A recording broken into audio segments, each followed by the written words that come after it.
Hola, ¿qué tal? Te saluda Cristian y el día de hoy pues te voy a hablar sobre una obra que ha pasado muy desapercibida en la actualidad y obviamente porque es una obra de 1900, 1800 por ahí. Yo tampoco recordaba que tenía esta, esta obra en mis manos, ¿no? Esta escritura que se titula El Diccionario del Diablo. Y no es nada de teología, no es nada de misticismo, no es nada de brujería. Es un diccionario que ha sido escrito de forma satírica. Es por eso que lo puse en el título El Diccionario de Fan Yuan, porque el autor Ambrose Bierce escribió este diccionario como una crítica a la sociedad de su época y encaja tan perfectamente con los problemas que tenemos en la actualidad y con lo que las palabras que utiliza generalmente Fan Yuan en Reverend Insanity para referirse a ciertas cosas, ¿no?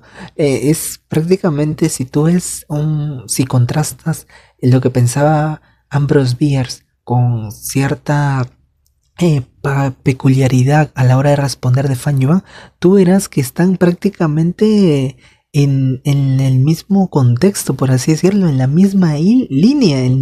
Ambos son tirados del mismo hilo, como dirían algunos, ¿no? Ambos son cortados con la misma tijera. Y es por eso que le puse de título a este video el diccionario de Fan Yuan. Ambrose Bierce, para los que no conocen mucho, porque yo tampoco conocía, era un periodista de Estados Unidos que es caracterizado por tener un humor muy ácido y le gustaba mucho satirizar y criticar a la sociedad. Algo que vemos que en Reverend Insanity también se hace de forma muy consecuente, ¿no?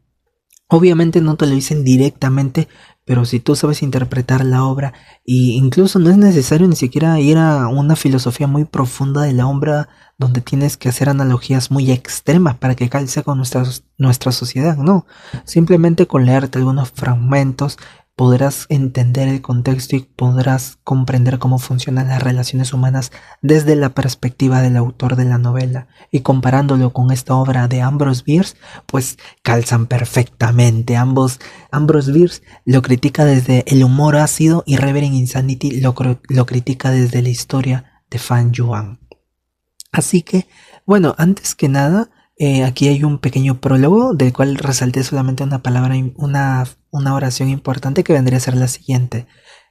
Toda la obra de Bierce es el fruto ácido de la desdicha, de una desdicha irreparable, para la cual solo hay dos caminos: la facilidad del alarido o la maceración del sarcasmo. Pero su dolor es demasiado hondo para tratarlo con la irrisoria terapia de la vociferación. Básicamente nos dice que debido a los problemas que él tuvo, porque tuvo muchos opositores, ya verán, si es una persona que le gusta escribir humor ácido, obviamente no le va a caer muy bien a los políticos. Y estos pues se nos deja entrever por lo que he podido leer y que le hicieron la vida un poco difícil, ¿no? También porque a él le gustaba criticar todo lo que se le pusiera delante de sus ojos. Es así que he seleccionado un par de palabras para mostrárselas, ¿no? Y a ver qué les parece a ustedes. Por ejemplo, amistad. Amistad es definido por Ambrose Bierce como el barco lo bastante grande como para llevar a dos con buen tiempo, pero a uno solo en caso de tormenta. Y eso lo vimos muy claramente en la novela de Reverend Insanity. Y no me dirás que no, porque nadie se esperaba esa traición de Binding Bing. Todos pensábamos que eran amigos prácticamente, que se habían vuelto como Pinkies o por lo menos algo relativamente cercanos. Pero de ahí nos dimos cuenta que pues no, Binding Bing estaba pues acomplejado porque es cierto, Fan Yuan lo tenía ahí de su cuello, por así decirlo, con la cadena en su cuello, pero él prácticamente le daba cierta libertad, ¿no? Aunque Binding Bing era un igual a Fan Yuan, así que era imposible que viera ¿cómo se llama? Ese futuro donde él sea un simple peón más ante los ojos de Fan Yuan. Él quería ser la mente maestra, no que alguien más sea la mente maestra por él. Y qué buena descripción la que bota Bryce. Bierce, Ambrose Bierce. Esa es una excelente descripción la que nos bota aquí, ¿no? Porque en los buenos tiempos todos tenemos amigos, pero en los malos tiempos, pues generalmente uno se queda solo. La siguiente palabra vendría a ser aflicción, proceso de aclimatación que prepara el alma para otro mundo más duro. Y eso es muy cierto. Fan Yuan, cuando estuvo en su primera vida, pues estuvo desgracia tras desgracia tras desgracia. Y así se la pasó durante los primeros 500 años, casi para el final, cuando alguien puede decir, no, Christian, porque ya para los últimos años Fan Yuan ya se volvió un badass, y cuando se volvió inmortal, pues le fue todo como pim pum pam, él prácticamente era el más por ahí. No, no, no es verdad. ¿Por qué creen que él creó el culto demoníaco, por así decirlo? ¿Por qué creen que él, cómo se llama, estaba tratando de crear más Wu y obtener más riquezas? Obviamente era para poder, ¿cómo se llama?, obtener su meta final, que es la vida eterna. Pero era también porque estaban ocurriendo problemas ahí. Se nos mencionaba que había problemas incluso entre los inmortales, y eso lo vimos en la misma novela, ¿no? Que incluso entre mismos inmortales conspiraban uno tras otro, ¿no? Y siempre no podías ni siquiera tener amigo. Incluso cuando se nos mostró una parte, no sé si lo recuerdan, donde una inmortal mujer se había hecho un préstamo de otro inmortal. Este otro inmortal era un usurero de miércoles que estaba prestándole, pero no con el fin de que ella se lo iba a devolver, sino con el fin de aprovecharse de esta tipa y dejar que la deuda creciera, para de ahí pues arrebatarle todo con un justificante de que ésta le debía dinero, ¿no? Y como sabemos cómo es esta gente, pues prácticamente son humanos literalmente, solamente que su vida, que su vida va a durar un poco más. No, oye, ese es un punto muy importante. Cuando es inmortal, la vida de uno no es que dure un poco más, simplemente sabes cuándo va a llegar a su fin. Y simplemente obtienes un poco más de poder. En el mundo de Reverend Insanity es esta una muy buena curiosidad. Cuando uno se convierte en inmortal, lo único que sabe es más o menos cuándo su vida va a llegar a su fin, y cuándo, ¿cómo se llama? Y el poder que puede emitir, ¿no? Pero de ahí a otra diferencia con un humano, no, pues no hay mucha, ¿no? Literalmente. A ver, vamos con la siguiente palabra, que vendría a ser ambición. Deseo obsesivo de ser calumniado por los enemigos en vida y ridiculizado por los amigos después de la muerte. Esto lo vimos con Fan Yuan claramente, su más grande ambición, la vida eterna. Y cómo a lo largo de la novela todo el mundo empieza a insultar a Fan Yuan, literalmente. Cada que aparece un enemigo que se encuentra con él, lo empieza a maldecir. La corte celestial, Dios, le ha dicho toda su vida en su cara a Fan Yuan. Bueno, aunque también lo han tratado de reclutar, pero generalmente le han dicho su vida a Fan Yuan, porque prácticamente cuando uno ve la ambición de otra persona, pues si no puede hacer nada para detenerlo, solamente trata de calumniarlo en cierto sentido, ¿no? Y más que nada eso lo vemos en la novela ligera, ¿no? Y ridiculizado por los amigos después de la muerte. Bueno, si no logra su objetivo, claro, va a ser ridiculizado. Eso es una verdad muy cierta, ¿no? Porque todo el mundo lo verá como un loco que no logró ni siquiera lo que se propuso. ¿Y Fan Yuan qué diría? Pues, ¿qué sentido tiene pensar en lo que dirán los demás? Es mejor vivir mi vida siguiendo mi propio propósito y mi propia meta. Lo único que importa es disfrutar el camino, no lo que opinen otras personas de mí. Bueno, él lo diría de otras personas, pero extrapolando, eso serían las palabras que en mi vocabulario yo podría interpretar lo que es lo que él diría. A ver, la siguiente palabra vendría a ser audacia. Una de las cualidades más evidentes del hombre que no corre peligro.